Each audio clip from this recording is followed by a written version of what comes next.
بركة وفقد موجع. Dan satu catatan, jangan kira kita hanya berani di media seperti ini. Kemarin saya berhadapan dengan orang-orang FPI, dengan orang tablik, dengan orang Wahabi, di sana saya lawan juga. Ini bukan main-main. Dan saya sampaikan fitnah yang terbesar nanti di akhir zaman itu tetap akan muncul min tahti qadami rajulin min ahli baiti. Karena yang sabda itu sabda Nabi. Fitnah terbesar yang akan muncul itu dari orang-orang yaz'umu minni, dia mengaku bahwa mereka adalah dzurriyyahku. Falisa minni, kata Nabi. Kita sampaikan. Begitu ya. Terus kemudian saya ingin menyampaikan ini.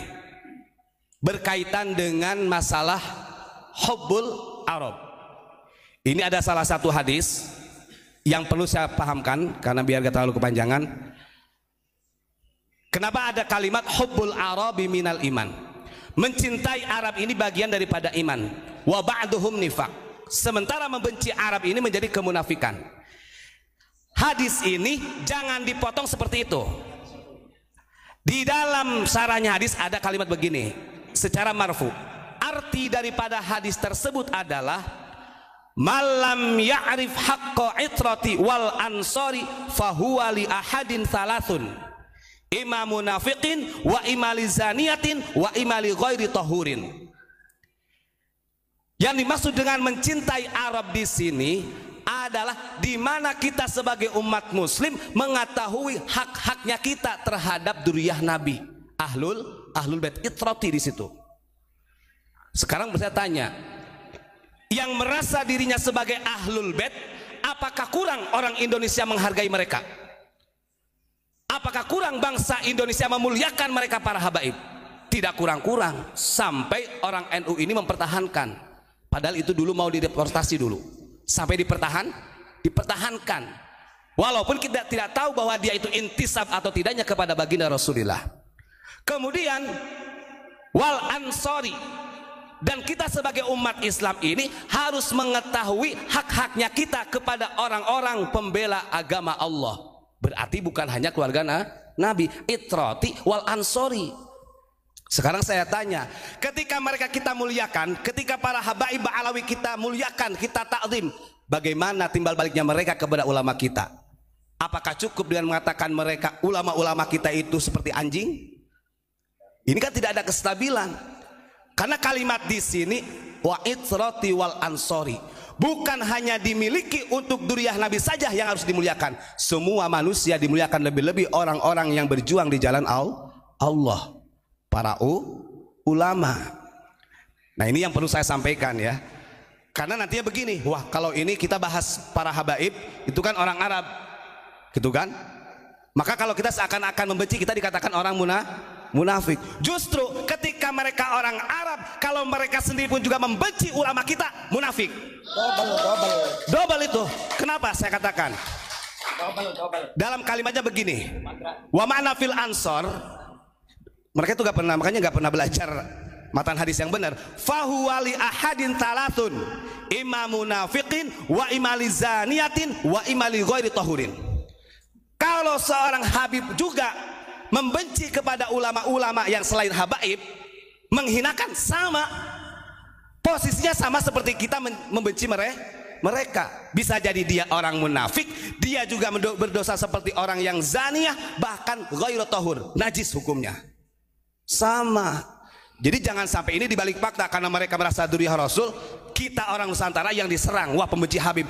Sama, mereka benci sama ulama kita, munafik. Karena tidak ada yang lebih utama, mau ahmar, mau aswad, lali arabin walali ajamin, tidak ada yang bisa mengungguli kemuliaan bagi orang Arab ataupun orang Ajam. Sama rata. Kemuliaannya terukur hanya dengan ketakwaan. Ini kemarin kan ada, wah kita ada sebagian ini Pak, mereka menganggap kita ini adalah orang yang sekuler, kita menganggap sebagai orang yang rasis, kan begitu. Banyak orang yang berkomentar seperti itu, saya tahu. Sekarang saya bertanya, kemana ketika engkau telingamu mendengar ada habib yang menganjing-anjingkan ulama kita, ketika ada habaib yang menganggap ulama-ulama kita ini sampah, ulama kita ini yang hanya sibuk dengan dunia dan pemerintahan, kemana Anda? Yang memulai rasis dalam hal ini adalah mereka, oknum habib dari Ba'alawi. Lawan jangan, lawan. Begitu. Perlu keseimbangan. Awas ya, ini catatan. Saya berbicara kayak gini bukan hanya di media. Saya kemarin Gus rame dengan orang, ada orang FPI, orang Wahabi, orang Tabligh, semuanya kumpul. Tak habisin semua. Kamu tahu sebagai anggota FPI, kamu tahu jejak rekamnya seperti apa dulunya? Mereka gak bisa ngomong, bungkam dah. Kalau saya buka bisnis terbesarnya di Indonesia yang membahayakan umat seperti narkoba, itu ada. Betul. Makanya jangan berani-berani. Ini ya, itu hampir keceplosan, mohon maaf. Wah, kita ini loh observasi dengan masyarakat. Betul. Jangan macam-macam, jangan dikira kita ini sebagai orang hanya pembenci mereka. Saya balikin, kalau mereka benci kepada ulama kita, munafik sama. Lebih munafik lagi, double malahan ya. Mereka nggak sadar, mereka sudah jual beli di NU ya. Ya Nahdlatul Ulama anti tijarati. Mereka tuh jual beli di NU. Ya, suruh pulang ke rumahnya, kan punya rumah sendiri, kan begitu. Masa main ke rumah orang lah terus tidur di situ, beranak di situ sih, gitu. Contoh di Indonesia itu sudah ada, mohon maaf, Muhammadiyah, gitu kan? Muhammadiyah. Kalau Muhammadiyah dengan NU oke lah, gitu kan? Kenapa kok oke lah, gitu kan? Karena di situ ada Kiai Mas Mansur yang dulu ikut berjuang bersama. Gus, boleh nggak tanya? Tanya apa itu? Nah, ini kan selama ini kan yang dibahaskan NU terus ya. Ya. Bahkan yang sering tenar penumpang bisnya kan bis NU. Ya. Nah, yang perlu saya pertanyakan, kok nggak ada yang numpak bis Muhammadiyah? Apa kenapa Gus? Alasannya ada nggak? Ya. Jejak digitalnya? Karena kalau di Muhammadiyah itu semuanya harus berdasarkan ilmiah, tanpa adanya kan kasar. sama-sama organisasi Gus. Memang sama-sama organisasi. Makanya Muhammadiyah itu lahir lebih dulu daripada Nahdlatul Ulama, kan begitu. Yang diperintahkan kepada Kiai Ahmad Dahlan itu kan untuk mencerdaskan kehidupan para bangsawan. Jadi transformasinya Muhammadiyah itu dulu adalah dari Kiai Soleh Darat yang mencerdaskan kehidupan dari orang-orang bangsawan, orang-orang ningrat yang nggak berani lah mereka, kan begitu. Gelarnya aja Raden, Pangeran, lo ya apa, Bupati Demang, kemudian Temenggung, kan di situ transformasinya ke sana.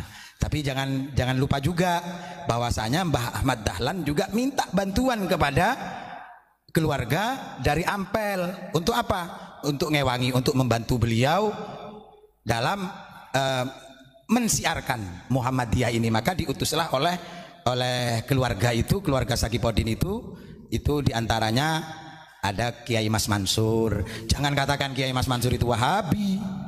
Loh, salah dalam catatannya loh.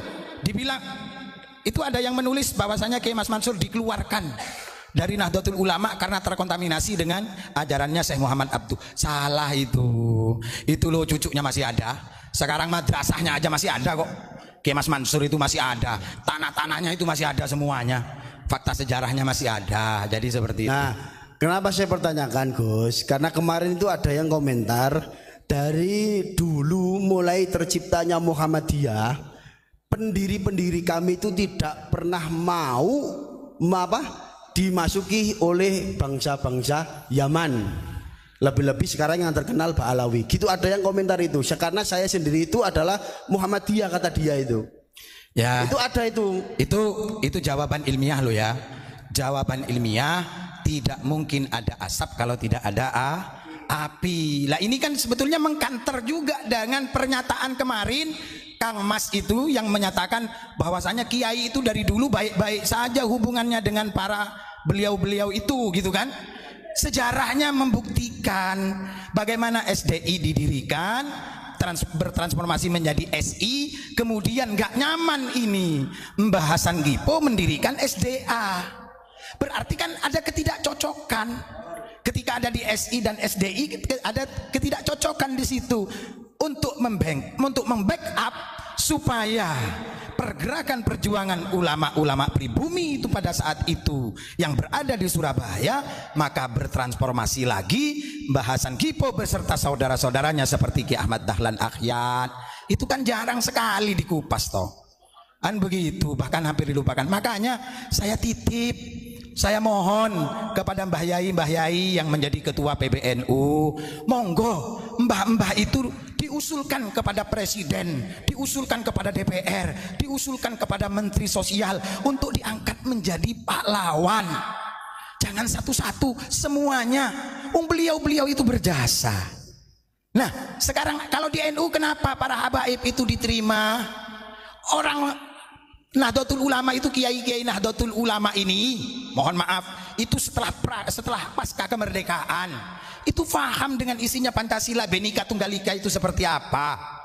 Makanya apa yang disampaikan oleh Ustadz Ubat tadi, loh, kalau kalian mengatakan kami ini kaum munafik gara-gara itu, ya kamu harus koreksi diri dong ketika kamu mau dikoreksi. Kalau kamu tidak mau dikoreksi, berarti kamu menafikan surat wal asri innal insana lafi husrin illal ladzina amanu wa amilus solihati wa tawasau bil haq wa tawasau bis sabr. Gitu aja.